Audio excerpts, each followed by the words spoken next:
Don't angrily shout about freedom and then engineer it away from more than half of Americans.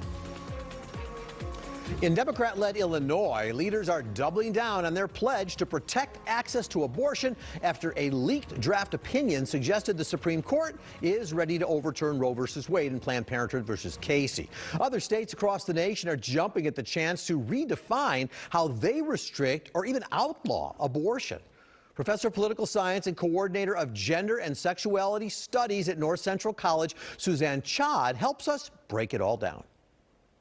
Professor Chad, good morning. Thanks for being with me. Obviously, big news of this week is the leaked Supreme Court opinion that overturns Roe v. Wade and Planned Parenthood versus Casey. I want to clear up some misconceptions that people have. First of all, once this news came out, people think abortions are now illegal in the United States. Can we clear that up? Yes, the short answer is that is absolutely untrue, right? And first of all, this is not settled law. The opinion has not been released. We don't know how Justice Roberts has voted, although it's unlikely, of course, that the majority opinion would change. But right now, in states where abortion is already legal, although regulated, it will stay that way. And the only thing that this would do, although not only because it's small, but the only thing it would do if Roe and Casey were overturned was to say that states get to decide from the beginning of a pregnancy all the way through if an abortion would be allowed and under what circumstances. So, by the way, this won't be Illinois, but if some states, we know there's 13 states that have trigger laws, right? And abortion becomes illegal once this decision comes out, I think within 5 days. A woman who has a miscarriage, for example, or something like that, where an abortion is a required necessary procedure, technically under some state laws, they can't even do that, right? That's absolutely right, that these trigger laws in these 13 states, and we might expect other states to do the same thing. There would be, this is why we say abortion is a healthcare issue. It is a reproductive care issue. It is not about terminating a pregnancy for a lot of women. It is about their health and their wellness. So you've made it clear that this decision doesn't make abortion illegal. It just means states can do what they want. Mm-hmm. So since our audience is primarily Illinois, although you can speak to Indiana as well because we reached there. But first of all, what happens in Illinois when this decision comes out, if this is the decision? Immediately nothing. That Illinois, because it would say that the states get to decide that whatever is in place now would stay that way. And I will say that's very important for women in Missouri who cross to state lines into Illinois often to secure a safe abortion.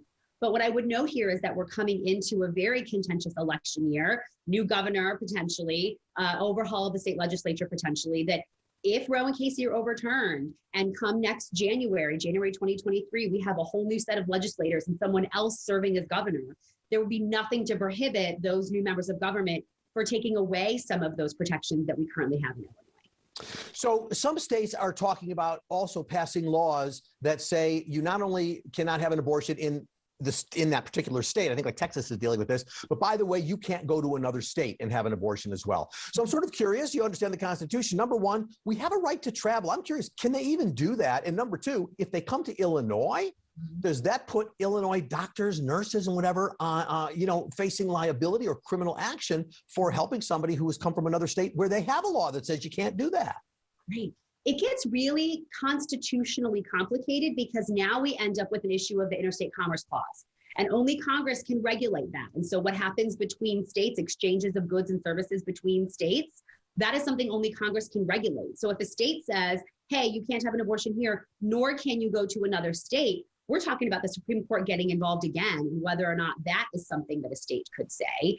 And to your point, if that is something that is going through the court system, we could see providers in Illinois being a little bit worried about, well, if a law in this state says there's criminal action against a provider and they're coming to our state, how could I be held responsible? So we see a whole host of constitutional issues that would come up from that. And something else people think is they said, look, if this thing says we don't have a right to privacy and therefore we don't have a right to abortion, and then Illinois, you can keep it if you want to. But there are those who say, well, wait a minute, this is a slippery slope because this is now same-sex marriage. This is interracial marriage. This is the use of contraception. That's where the right of privacy started in 1965, that people have a right to use contraception. Is that a fair enough concern? Because Alito does say in his decision, if it's accurate, we're only talking about abortion here. Don't worry about anything else. it is something we should be concerned with. And yes, while Alito is a little bit careful with his language, if you read the rest of the opinion, there are places that he talks about privacy and how Roe got it wrong, places where he talks about Casey and how defaulting to Roe got it wrong. And so while it might be narrow here, the fact that we're looking at one more instance where states are going to have control over something that the federal government had legislated and had control over, that now we're looking at the 10th Amendment coming up again and saying, okay, well, if it's not in the Constitution for the federal government, it's reserved to the states. And if there's no protected right to privacy, now the states can pretty much do whatever they want because the 10th Amendment says they can, no matter that the 14th Amendment talks about equal protection for all. This could get potentially very slippery, especially for minoritized communities, the ones you mentioned, and I would also add the trans community. People talk about activist courts. We don't like activist courts, and every time they recognize a new right, they're seen that way. When a right is taken away, and my memory is courts don't take away rights, they just give them. Is this also an activist court? I 100% agree with that. I was doing some writing about this earlier this week, that in the opinion, Alito uses the terminology raw judicial power when he was describing what the court ruled in Roe. And I would suggest that that's exactly what's happening in this moment, that typically what we see is that the right will level attacks against judges that come from Democratic presidential nominees, saying that they're radical and activists and they're going to upend the Constitution.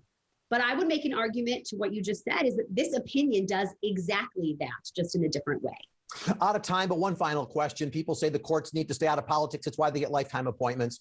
Is this political, or is this just a court doing what it happens to believe is right? I honestly think it is a combination of both. I really think it's a combination of both. It is supposed to be apolitical. That is why they are unelected. But political science research suggests that justices can be swayed by public opinion, which is a strange one here because 60% of the public thinks abortion should be legal. And so this wading into a political issue and using the Constitution to do it, it's not new, but this is something that we should not have expected to see, yet we are here. Professor Suzanne Schad, thank you so much for helping our viewers understand this a little bit better. People who were concerned about the right, they can relax in the state of Illinois if that was concerned, if they believe in wanting to have a right to have an abortion. Thank you for your time. We appreciate it. Thank you so much. Y'all have a great rest of your day. You too.